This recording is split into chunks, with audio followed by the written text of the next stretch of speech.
श्री गणेशाय नमः। श्री सरस्वते चरण कमलेभ्यो नमः।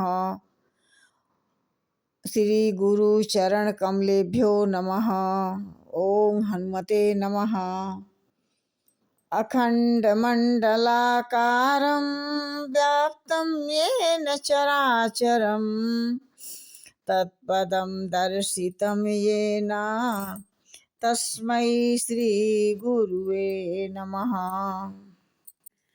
अंतर्यामी राम तुम जीवन के आधार, जो तुम छोड़ो हाथ तो कौन उतारे पार।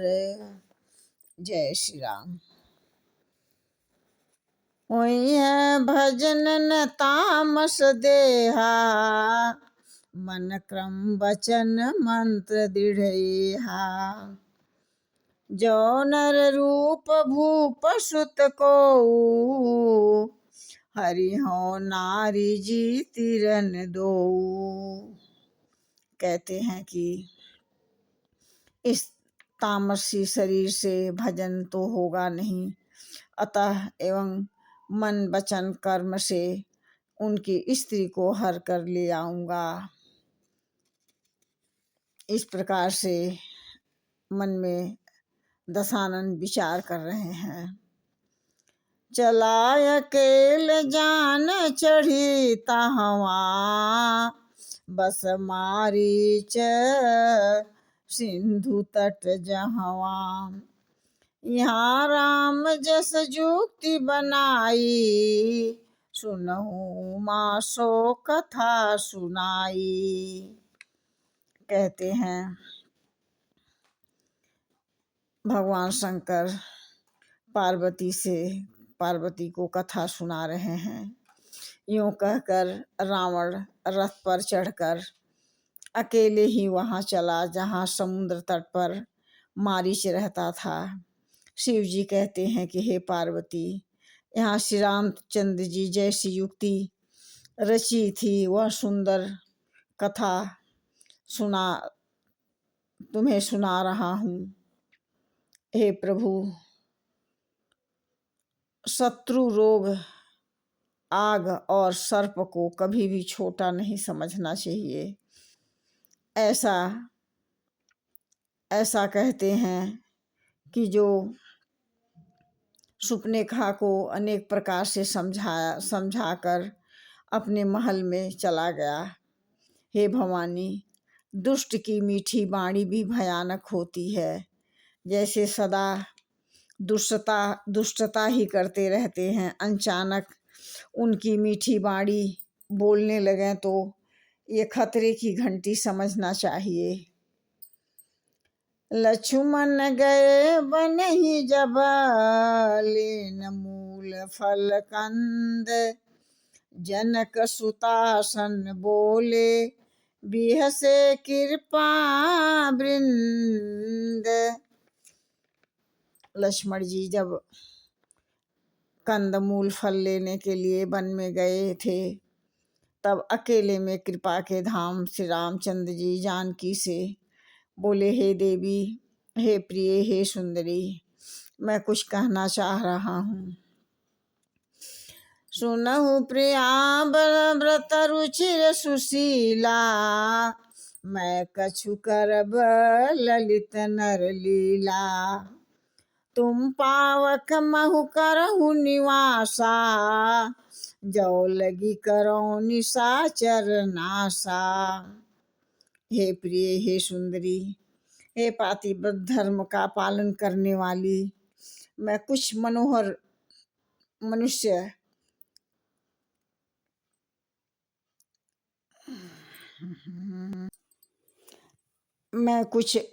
मनुष्य लीला करूँगा, इसलिए तब तक राक्षसों का नाश करूं, तब तक तुम अग्नि में निवास करना। जब ही राम सब का बखानी, तब पद धर ही अनल समानी। निज प्रतिबिंब राख जह सीता, तैसे शील रूप सुविनीता। जैसे ही परमात्मा श्री रामचंद्र जी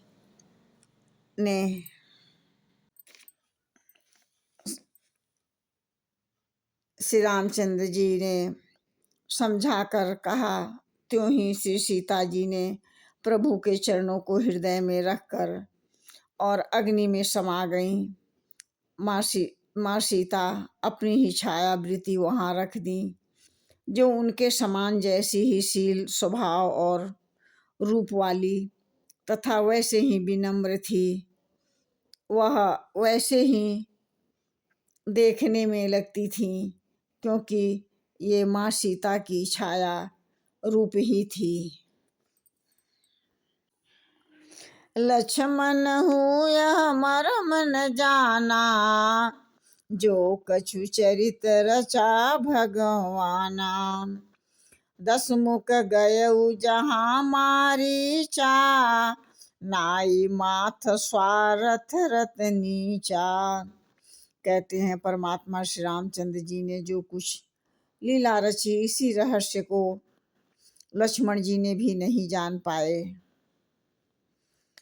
स्वार्थ और परायण नीच रावण वहाँ गए जहाँ मारीच था, उनको सिर नवाकर बोले, नौ नीच कैयस दुखदाई, जनु अंकुश धन उरग बिलाई। भयदायक खल के प्रिय बानी, जिमी अकाल के कुसुम भवानी। नीच व्यक्ति का झुकना नम्रता भी अत्यंत दुखदाई होता है, जैसे अंकुश धनुष का, सांप और बिल्ली का झुकना।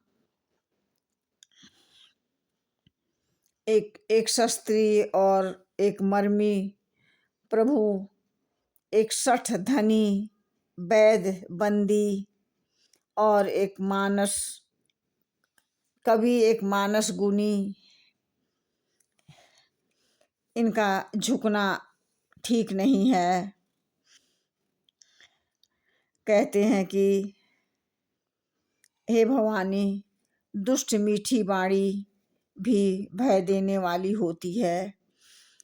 शास्त्र को धारण करने वाला, भेद जानने वाला, समर्थ स्वामी, मूर्ख, धनवान, वैद्य भाट, कवि, रसोइया और गुणी व्यक्ति करी पूजा मारीच तब, सादर पूछी बात। कौन हेतु मन व्यग्रयति, अक्षर आयहु तात। कहते हैं कि तब मारीच ने पूजा करके आदर पूर्वक बात पूछी, हे तात, आपका मन किस कारण से इतना अधिक व्यग्र है और आप अकेले आए हैं। अस जिय जानि दसानन संगा, चला राम पद प्रेमय भंगा। तेहि बन निकट दसानन गयऊ, तब मारीच कपट मृग भयऊ। ऐसा मन में विचार कर भगवान के चरणों में अखंड प्रेम रखकर वह रावण के साथ चल पड़ा। मारीच रावण का नौकर था, अतः वह मर्यादा मानकर उनके साथ तो चला, पर उसका हार्दिक भाव परमात्मा के प्रति था। अनाचारी रावण और सदाचारी राम जी के प्रभाव का स्पष्ट भेद यही है। कहते हैं, 10 मुख सकल कथा तेहि आगे, कही सहित अभिमान भागे। ओ कपट मृग तुम छलकारी, जही विधि हरियानहु निप नारी। भाग्यहीन रावण ने सारी कथा अभिमान सहित उसके आगे कही और फिर कहा, तुम छल करने वाला कपट मृग बनो, जिस उपाय से मैं उस राजवधू को हर लाऊं। रावण उस वन के निकट गया जहाँ रघुनाथ जी रहते थे। पास गया तब मारीच ने माया का हिरण बन गया। जय श्री राम।